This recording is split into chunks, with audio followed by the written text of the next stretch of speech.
जय श्री कृष्ण सर्वांना खूप खूप मनापासून स्वागत आहे तुम्हा सर्वांचं माझ्या आजच्या नवीन व्हिडिओमध्ये।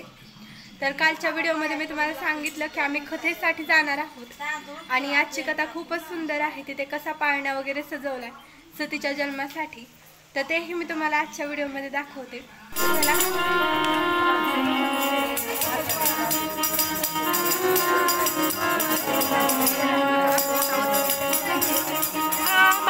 प्लीज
तर बघा आता आम्ही कथेवरनं आलेलो आहोत।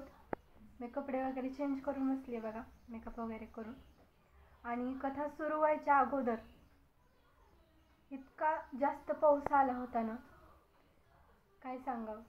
आणि 1 तास तर त्याच्यातच गेला आणि पाऊस इतका जास्त येत होता की वर जे पन्हाळ होते त्यातनं खाली पाणी येत होतं बघा। तिथला व्हिडिओ काय मी पावसाचा घेतला नाही, पण मी तुम्हाला सांगतेय की पाऊस इतका जास्त होता। आला फक्त अर्धा तासच आला, पण आला। मग त्यानंतर कथा झाली आणि तिथे पाळणा वगैरे कसा सजवला होता तेही मी तुम्हाला दाखवलं। तर चला आता आपण जाणून घेऊयात भगवद्गीतेतील पुढील तात्पर्य। जे तात्पर्य मी तुम्हाला काल सांगितलं होतं माझ्या व्हिडिओमध्ये, त्याचं पुढील तात्पर्य आजच्या व्हिडिओमध्ये आपण जाणून घेऊयात। आणि जर तुम्हाला आणखीनही काही माहिती हवी असेल भगवान श्रीकृष्णांविषयी किंवा भगवान रामांविषयी किंवा भगवद्गीतेतली आणखीन काही माहिती हवी असेल तर तीही तुम्ही मला विचारू शकता, कारण मी प्रत्येकाची कमेंट वाचते, प्रत्येकाच्या कमेंटचे रिप्लाय देते आणि माझ्या व्हिडिओमध्ये मी प्रयत्न करते तशा गोष्टी घेऊन येण्याचा। तुम्ही काय सांगितलं तर मी माझ्या स्वतःत पण बदल करते, माझ्या व्हिडिओमध्येही बदल करते थोडाफार जसं मला जमेल तसं। तर चला आता आपण जाणून घेऊयात पुढील तात्पर्य। तर बघा, घरून जाण्याआधी मी सगळं काम करून ठेवलेलं होतं, त्यामुळे आल्यानंतर मला काही काम राहिलेलं नाहीये। मी सगळं काम करून गेले होते, त्यामुळे सगळीकडे एकदम स्वच्छता दिसतेय। हे बघा, तर चला आज आपण या श्लोकाचं तात्पर्य जाणून घेणार आहोत. आणि तुम्ही मला एक गोष्ट सांगायला अजिबात विसरू नका की तुम्ही सर्वांनी भगवद्गीतेचं अध्ययन करायला सुरुवात केली की नाही केली, आणि भगवद्गीतेचं अध्ययन करत असताना तुमच्यात काय काय परिवर्तन आलं, तुमच्या स्वभावात असो, तुमच्या वागणुकीत असो, तेही तुम्ही मला सांगा. तर चला आता आपण जाणून घेऊया त्या श्लोकाचा अर्थ व त्याचं तात्पर्य. तात्पर्य थोडंसं मोठं आहे, हे बघा एवढं तात्पर्य आहे. तर आपण हे 2 दिवसात जाणून घेऊयात. आजच्या व्हिडिओमध्ये अर्ध तात्पर्य जाणून घेऊयात, उद्याच्या व्हिडिओमध्ये अर्ध जाणून घेऊयात. श्री भगवान म्हणाले, हे पार्था, शुभ कार्यामध्ये युक्त झालेल्या योगी पुरुषाचा इहलोकात तसेच परलोकातही विनाश होत नाही. आणि हे मित्र, चांगले कार्य करणारा मनुष्य दुष्प्रवृत्तींनी काहीही प्रभावित होत नाही. तर हा झाला याचा अर्थ. आता आपण याचं तात्पर्यही जाणून घेऊयात. जो सर्व भौतिक आकांक्षाचा त्याग करतो आणि परमपुरुष भगवंतांना पूर्णपणे शरण जातो, त्याची कोणत्याही प्रकारे हानी होत नाही किंवा त्याचा विनाशही होत नाही. उलट पक्षी अभक्त पूर्णपणे आपल्या स्वधर्माचे आचरण करीत असला तरीही त्याला काहीच लाभ होणार नाही. भौतिक लाभ प्राप्तीसाठी शास्त्र संबंधित तसेच लौकिक अशी दोन्ही प्रकारची कार्य आहेत. कृष्ण भावनेतील आध्यात्मिक प्रगतीकरिता योगी साधकाने सर्व भौतिक कर्मांचा त्याग केला पाहिजे. यावर एखादा प्रतिवाद करील की कृष्ण भक्ती पूर्णत्वास गेली तरच मनुष्याला परमसिद्धी प्राप्त होईल. परंतु जर त्याला परमसिद्धीची प्राप्ती झाली नाही तर त्याची आध्यात्मिकदृष्ट्या तसेच भौतिकदृष्ट्याही हानी होते. शास्त्रांमध्ये सांगण्यात आले आहे की नियत कर्मांचे पालन न करणाऱ्या मनुष्यास आपल्या प्रमादाची फळे भोगावी लागतात. म्हणून दिव्य कर्मे करण्यामध्ये अपयशी होणाऱ्या मनुष्यासही त्याच प्रकारची फळे भोगावी लागतात. तथापि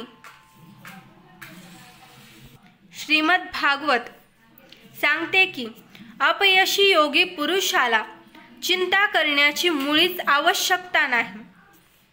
योगी साधकाने आपल्या विहित कर्माचे अचूक आचरण न केल्याने जरी त्याला त्याचे परिणाम भोगावे लागले तरी त्यामध्ये त्याची काहीच हानी नाही.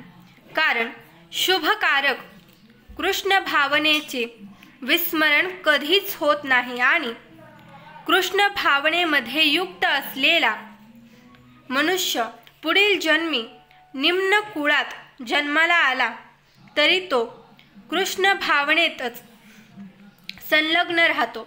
उलट पक्षी जो मनुष्य कृष्ण भावना भावित नाही आणि केवळ विहित कर्मांचे कठोरपणे पालन करतो, त्याला शुभ फळ प्राप्त होईलच असे नाही. या श्लोकाचे तात्पर्य पुढील प्रमाणे आहे. मानव समाजाचे नियमित आणि अनियमित असे 2 विभाग करण्यात येतात. पुनर्जन्म अथवा मुक्तीच्या ज्ञानाअभावी जे केवळ पशुतुल्य इंद्रिय तृप्तीमध्ये रत आहेत ते अनियमित श्रेणीमध्ये येतात आणि जे शास्त्रोक्त विहित कर्मांच्या तत्वांचे पालन करतात ते नियमित श्रेणींमध्ये येतात. तर आज आपण एवढं तात्पर्य जाणून घेतलं.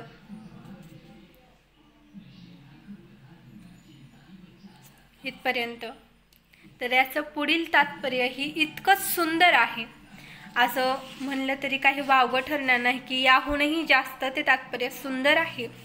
त्यात खूप सारी माहिती सांगण्यात आलेली आहे. तर ती माहिती तुम्हाला हवी आहे हे मला माहिती आहे. तर ती माहिती जाणून घेण्यासाठी तुम्ही माझा उद्याचा व्हिडिओ बघायला अजिबात विसरू नका. आणखी हे बघा, आपलं एवढं वाचायचं राहिले, एवढं सगळं जाणून घ्यायचं राहिलेलं आहे. यातली खूप सारी माहिती जाणून घ्यायची आपल्याला राहिलेली आहे. आणि ही माहिती तुमच्यापर्यंत लवकरात लवकर पोहोचावी म्हणून, सर्वप्रथम तुम्हाला ही माहिती मिळावी म्हणून तुम्ही माझ्या चॅनलला सबस्क्राईब करणं खूप गरजेचं आहे. आणि मी माझ्या प्रत्येक व्हिडिओमध्ये सांगते की तुम्ही माझ्या चॅनलला लवकरात लवकर सबस्क्राईब करून घ्या. ते यासाठीच की तुम्हाला अशाच नवनवीन माहिती, भगवद्गीतेतली जी काय माहिती आहे ती सर्वप्रथम तुमच्यापर्यंत पोहोचावी. मी व्हिडिओ अपलोड केला की लगेच तुम्हाला नोटिफिकेशन पडावं म्हणून मी तुम्हाला सांगत असते की चॅनलला सबस्क्राईब करून घ्या. तर ज्यांनी सबस्क्राईब केले त्यांचे मनापासून धन्यवाद. ज्यांनी केलं नाही त्यांनी करून घ्यावं ही माझी इच्छा आहे. तर माझ्या रोजच्या व्हिडिओप्रमाणे माझ्या या व्हिडिओमध्येही मी तुम्हाला खूप माहितीपूर्ण अशी माहिती सांगितलेली आहे. जर तुम्हाला मी सांगितलेली माहिती आवडली असेल तर व्हिडिओला लाईक करा. चॅनलवर नवीन असाल तर चॅनलला सबस्क्राईब करायला अजिबात विसरू नका. आणि सबस्क्राईब केल्याने काय होतं ते मी तुम्हाला आत्ताच सांगितलं. तर लवकरात लवकर चॅनलला सबस्क्राईब करून घ्या. तर चला आता भेटूयात माझ्या उद्याच्या व्हिडिओमध्ये. तोपर्यंत सर्वांना जय श्री कृष्ण, जय श्रीराम.